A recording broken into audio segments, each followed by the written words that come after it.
And to shed more light, joining us from Cairo is Mohamed Ezzz El-Deen, Al-Ahram Managing Director. Welcome, sir, to Q News.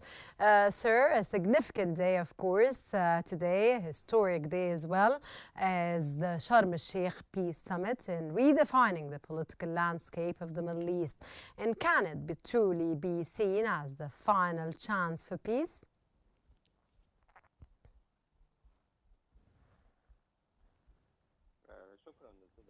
Thank you for having me here in Q News. Of course, this is a historic event today. We are witnessing a historic event, the convention of all of these countries and ending a war where thousands or tens of thousands have been killed and then tens of thousands also have been injured is a very historic event, and it is the number one cause in the Middle East and in the world, and the tension isn't just in the Middle East but around the world.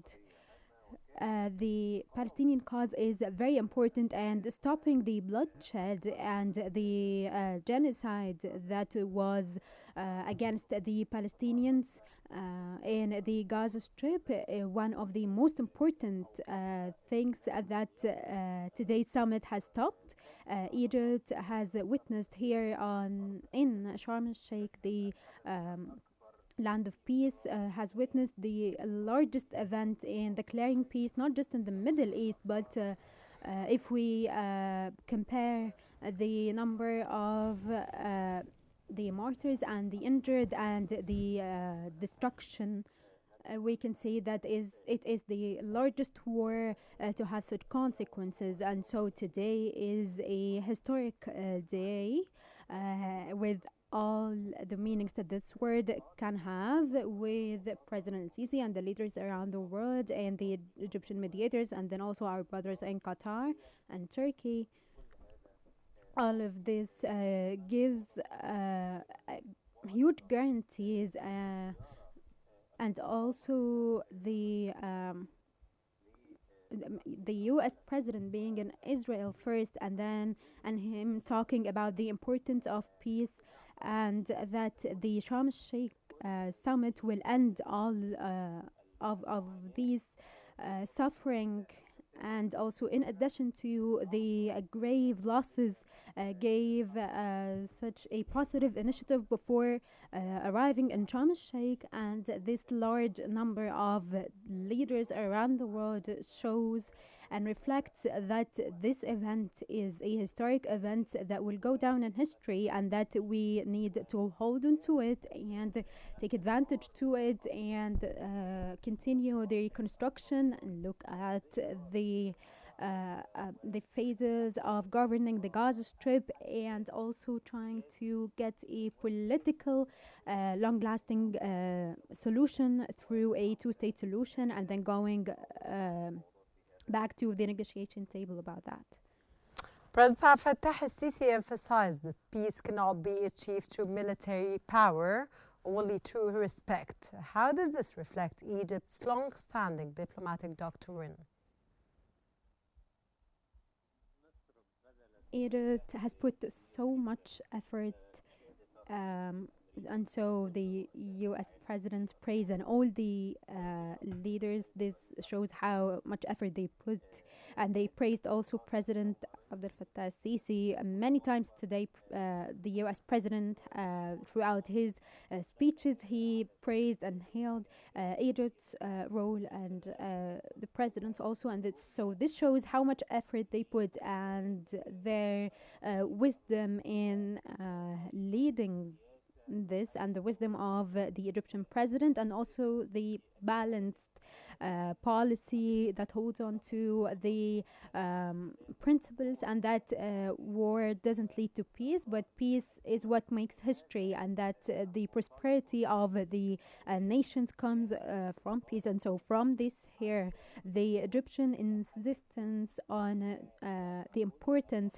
of reaching a peaceful solution and having all the parties here, even though there were lots of obstacles, and not just the genocide in the Gaza Strip and in Palestine, but also the starvation war that Egypt has put so much effort to try to alleviate some of the suffering of the Palestinians through delivering humanitarian aid and insisting on keeping on with the peaceful and the peace path. And so this here is such a success for the Egyptian policy and the Egyptian leadership, and shows the success of the deterrence policy that protects the Egyptian land and prevents any breaches. And so the respect that Egypt has didn't come from nothing. Today, the U.S. president talked about the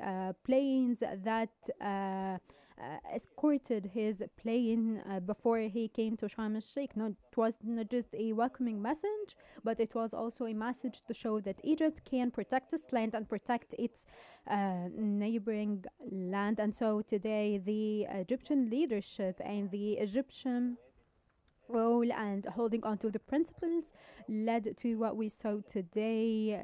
We are seeing a historic event that will go down in history books. It will go down that it was signed on Egyptian lands, the land of peace Sinai and Sharm el-Sheikh. And so, the whole world. So what happened today, and everyone agrees that the rest of the phases also need to be implemented with international guarantees, with the leaders of countries around the world being present, and also, of course, the mediators with Egypt and Qatar on top, and also Turkey in the upcoming phases.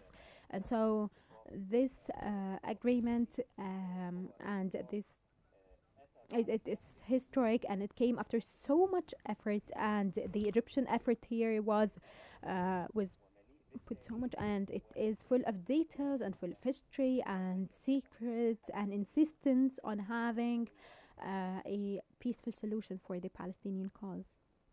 Sir, the agreement highlights reconstruction in Gaza as a top priority. What concrete steps are expected from Egypt, the United States, and international partners and grantors, of course, to ensure that rebuilding efforts actually translate into long-term stability? You said here, as also the U.S. president has said twice, I think he said twice or 3 times that starting or the reconstruction of the Gaza Strip starts today. And so Egypt has a comprehensive plan a few months ago, and it got the approval of the Arab and Islamic countries. In addition to the partners in development, they have a reconstruction plan for everywhere in Gaza, and it starts first with removing the rubble, and then starting to, and also in parallel with intensifying the delivery of the humanitarian aid. And then this started yesterday. Around 400 trucks were delivered. They were full of medicine, food, fuel, and basically everything that Got they your need. point, Mr. Mohamed Ezzz El-Deen, Al-Ahram managing editor. Thank you very much for your valuable analysis and insights, of course.